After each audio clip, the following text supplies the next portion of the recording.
ఇలా ఉంటే సత్యసాయి జిల్లా పెనుగొండ టీడీపీ టికెట్ను సవితకు కేటాయించడాన్ని మాజీ ఎమ్మెల్యే బీకే పార్థసారథి వ్యతిరేకిస్తున్నారు.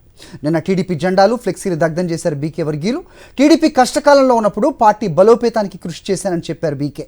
తనకెందుకు టికెట్ కేటాయించలేదో చంద్రబాబుతోనే తేల్చుకుంటారని బీకే పార్థసారథి స్పష్టం చేశారు.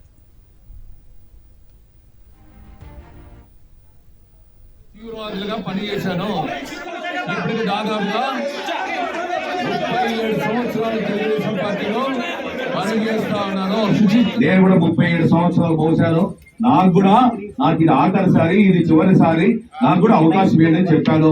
నా వేదన కూడా ఆయన దృష్టికి తీసుకొస్తా. నేను కూడా అన్ని కష్ట నష్టాలు భరించి చంద్రబాబు నాయుడు గారిని రేపు కలిసి మనోవేదనని నా మనోవేదనని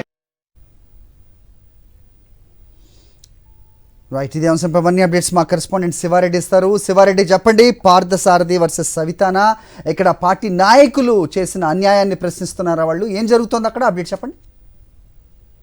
హరి, టీడీపీ అధినేత చంద్రబాబు నాయుడుతో తాడేపేడు తెలుసుకునేందుకు పెనుగొండ మాజీ శాసనసభ్యులు పీకే పార్థసారథి సిద్ధమైనట్లు చాలా స్పష్టంగా అర్థమవుతుంది. ఇప్పటికే చంద్రబాబు టికెట్లు అనౌన్స్ చేసినప్పటి నుంచి రోజుకు ఆందోళన చేస్తున్నారు. ఇక్కడికక్కడ చంద్రబాబు, అదేవిధంగా నారా లోకేష్ దిష్టి బొమ్మలు, ఫ్లెక్సీలను కాల్చివేస్తున్న పరిస్థితి కనిపిస్తోంది. అలాగే పీకే పార్థసారథికి మద్దతుగా పెద్ద ఎత్తున ఆయన వర్గీయులు బైక్ ర్యాలీ నిర్వహించారు. ఆ తర్వాత ఆయన స్వగృహంలో పెద్ద ఎత్తున సమావేశం కావడం జరిగింది.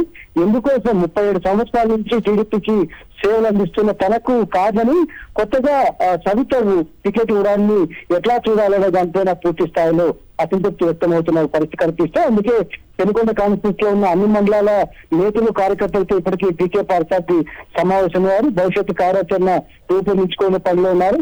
ఒక చివరి అవకాశంగా చంద్రబాబు నాయుడుతో కలుస్తున్నాను, తాడేపేడు తెలుసుకునేందుకు సిద్ధపడుతున్నట్లు ఇప్పటికే పార్టీ క్యాడర్ కూడా స్పష్టమైన సంకేతాలు ఇవ్వడం జరిగింది. ఎందుకోసమని తనకు పెనుగొండ టికెట్ కేటాయించలేదో స్పష్టంగా నిందించే అవకాశాలు అయితే చాలా స్పష్టంగా కనిపిస్తున్నాయి. ఎందుకంటే 37 సంవత్సరాల నుంచి పెనుగొండ కాన్స్టిట్యూన్సీ చేస్తున్నారు. మాజీ ఎమ్మెల్యేగా, అదేవిధంగా హిందూపురం మాజీ ఎంపీగా బీకే పార్థసారథి పనిచేశారు. ఇప్పుడు హఠాత్తుగా ఆయన పక్కన పెట్టి సవితకు టికెట్ ఇవ్వడం పట్ల పెనుగొండ కాన్స్టిట్యూన్సీలో టీడీపీ శ్రేణులు పూర్తి స్థాయిలో అసంతృప్తి వ్యక్తం చేస్తున్నారు. చంద్రబాబు, అదేవిధంగా నారా లోకేష్ ఫ్లెక్సీలను ఇక్కడ కాల్ చేస్తున్న పరిస్థితి కనిపిస్తుంది. ఒక పెనుగొండలోనే కాదు, కళ్యాణదుర్గం, సింగనమల్ల, మరచూరు నియోజకవర్గాల్లో కూడా ఇదే పరిస్థితి కనిపిస్తోంది. ఇక్కడ నిరసన జ్వాలలు వ్యక్తమవుతున్న వాతావరణం అయితే కనిపిస్తోంది. Hari, right Sivareddy, thanks for the inputs.